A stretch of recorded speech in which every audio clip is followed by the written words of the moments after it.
En la voz de la presentadora 1, Andrea Gómez. En la voz de la presentadora 2, María López. En la voz de la presentadora 3, Liz Pérez. Y en la voz de la presentadora 4, Daniela Reyes. Bien.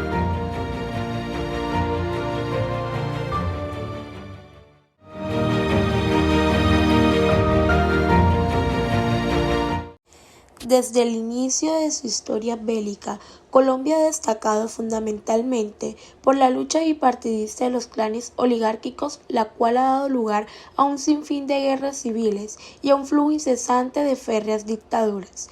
Un periodo destacado por su dureza con el enfrentamiento fratricida a lo largo del siglo XIX. Guerras motivadas por ambiciones políticas de los líderes de los dos partidos existentes que veían en la lucha armada como el medio más eficaz para perpetuar su poder. La caótica situación desembocó en la llamada Guerra de los Mil Días, la cual supone los años de 1899 y 1902. Uno de los acontecimientos sin duda más cruentos de la historia del país, que se saldó con unos 100.000 muertos en una población estimada en 4 millones de habitantes.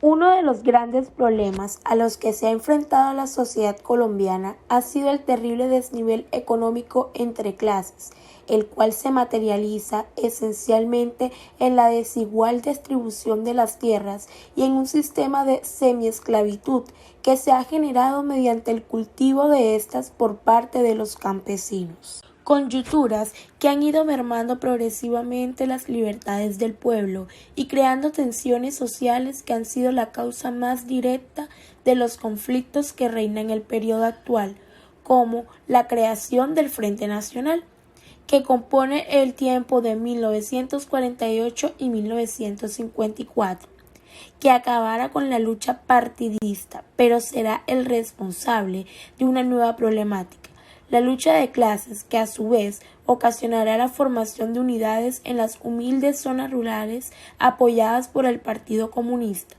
siendo este el comienzo de las primeras guerrillas que tomarán forma a través de 3 grupos fundamentales: la FARC, el ELN y el Movimiento 19 de Abril. El gobierno, ante tales acontecimientos, reaccionó dando lugar a una progresiva militarización del país fuertemente oprimido por las Fuerzas Armadas. Con el fin de eliminar a las guerrillas, se produce el nacimiento de los primeros movimientos paramilitares, produciéndose detenciones masivas, calificando la situación como un terrorismo de Estado. Una fase en la que el país estuvo sumergido en la guerra sucia, una lucha de titanes entre 3 fuerzas: ejército, grupos guerrilleros de izquierda y grupos paramilitares. Es así como nos referimos y contextualizamos a un país asolado por los conflictos, por la guerra y por la sangre, a un territorio cuyos protagonistas han tenido que lidiar con el terror, el desgarro y el dolor que supone enfrentarse a coyunturas históricas marcadas por luchas y desigualdades.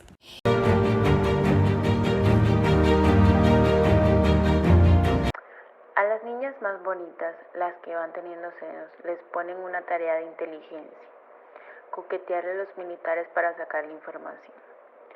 Cuenta Amparo, una mujer que padeció la guerra en carne propia desde los 12 años, cuando las FARC la reclutaron. Atrás quedó una vida de infancia y frente a ella tenía la guerra. A esta mujer, la mayor de 7 hijos, se la llevaron al monte a mediados de 1999, cuando daba sus primeros pasos el proceso de paz entre esa guerrilla y el gobierno de Andrés Pastrana. Ella hizo parte de un grupo contingente de cientos de menores de edad reclutados por este grupo subversivo durante los diálogos y que llevaron a crecer su fuerza por aquellos años a por lo menos 20.000 combatientes. En aquella época, Los subversivos visitaron las veredas donde ejercían un claro dominio armado y a las familias le exigieron dinero, comida o una persona, especialmente entre los 12 y los 15 años, para contribuir a la lucha por los campesinos. Amparo fue la cuota de su casa. 6 de tusa de mazorca con las que jugaba fueron tiradas al suelo el día que los guerrilleros fueron a buscarla. Ese día en la vereda Remolino Alto, Orteguaza, y en otras del corregimiento El Danubio en Florencia, Caquetá, reclutaron a 43 niños. Durante 6 meses, a todos les dieron el mismo entrenamiento físico, psicológico e ideológico. De 8 de la mañana a 12 del día, les aseguraban que Dios no existía, recordándoles las crueldades que cada uno había vivido en sus hogares. Les daban sopa y seco de Marx, Nietzsche y el Che Guevara. Les hablaban de las teorías del mimetismo y del escape. Luego de una lección de qué hacer en caso de que los torturaran. Cerraban la mañana con los estatutos de las FARC, la guía interna de qué se puede hacer y qué no en sus filas. De 12 del día a 5 de la tarde recibían instrucción militar. Aprendían a disparar, a armar y desarmar el fusil con los ojos vendados en un límite de tiempo, a sembrar minas antipersonales y toda clase de entrenamientos para vivir y matar en un combate.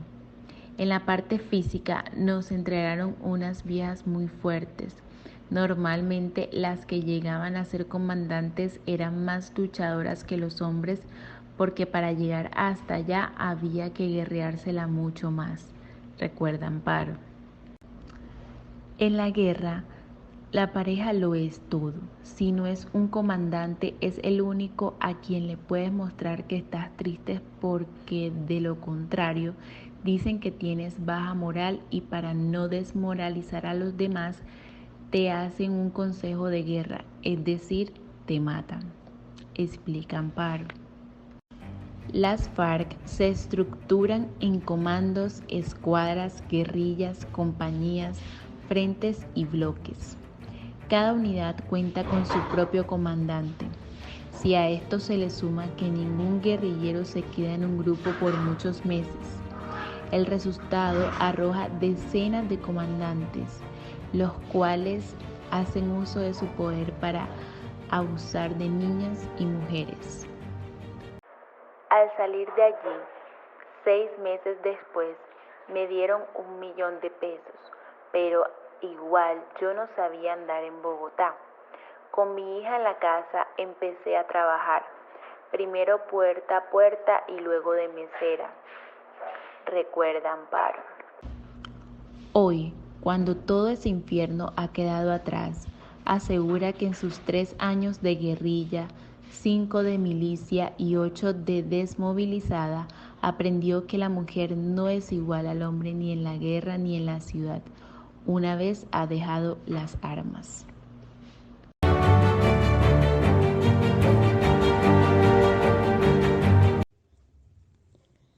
Testimonio de paramilitares en Caquetá. No era claro cuántos hombres eran, pero los habitantes sabían que cuando aparecían hombres armados por esos lados del país llegaba la guerra. Invadiendo desde adentro, el miedo se metió en el cuerpo de los habitantes y poco a poco se transformó junto a la rabia y el dolor en la resignación de darse cuenta que nadie vendría a ayudarlos. Hombres armados durmiendo en nuestras camas, paseándose por nuestras calles y plazas, comiendo nuestra comida. Hombres de las Autodefensas Unidas de Colombia que llegaron en una cálida madrugada de 2001 y que se quedaron durante 5 años. Esto dijo Silvio Torres. Silvio es hijo de uno de los fundadores de Puerto Torres, un caserío ubicado a 1 hora del casco urbano del municipio de Belén de los Andaquíes al sur del Caquetá. él y su familia fueron víctimas de confinamiento, testigos de tortura y del terror que se vivió entre 2001 y 2006, cuando paramilitares del Frente Sur Andaquíes del Bloque Central Bolívar se tomaron ese poblado. Este grupo nació de la transformación del Frente Caquetá de las autodefensas campesinas de Córdoba y Urabá por parte del BCB. Aunque Silvio intenta no volver a contar lo que pasó, la victimización que le causó el Estado es una deuda pendiente. Según relata Torres, esa violencia se evidencia por la omisión que el batallón del ejército y las estaciones de policía habrían ejercido durante las tomas armadas. Ahora bien, la incursión paramilitar de este frente no solo ocurrió en Puerto Torres. 4 años antes también había llegado a veredas y municipios cercanos a Belén de los Andaquíes como Morelia, Albania, San José de Fragua y Valparaíso. Uno de los comandantes financieros del Frente Sur Andaquíes explicó a Rutas del Conflicto que a inicios del 2000, cuando los hermanos Vicente y Carlos Castaños le pidieron al BCB que incursionara en el departamento y este absorbiera al Frente Caquetá, Carlos Mario Jiménez, alias Macaco, quedó al mando. El Bloque Central Bolívar invirtió más de 1.000 millones de pesos para fortalecer al grupo, que apenas alcanzaba los 2.000 hombres en armas. Mientras esto ocurría, al norte del Caquetá, se consolidó la lucha insurgente de los entonces Fuerzas Armadas Revolucionarias de Colombia. El presidente Andrés Pastrana esperaba presentar resultados en un proceso de paz con dicha guerrilla, para lo cual creó la zona de distensión como espacio de tregua.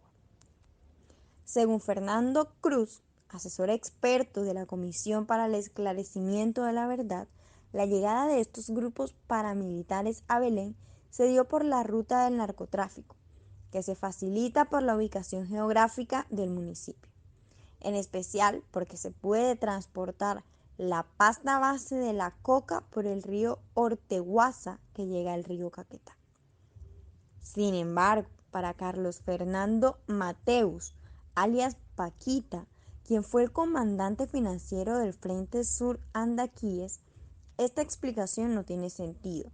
Afirmó que los productos del narcotráfico salían por carretera hacia Neiva y en algunas ocasiones en avionetas. Mateus también añadió que la incursión de sus hombres se dio por ejercer un control en la región dada que en este departamento había una fuerte presión.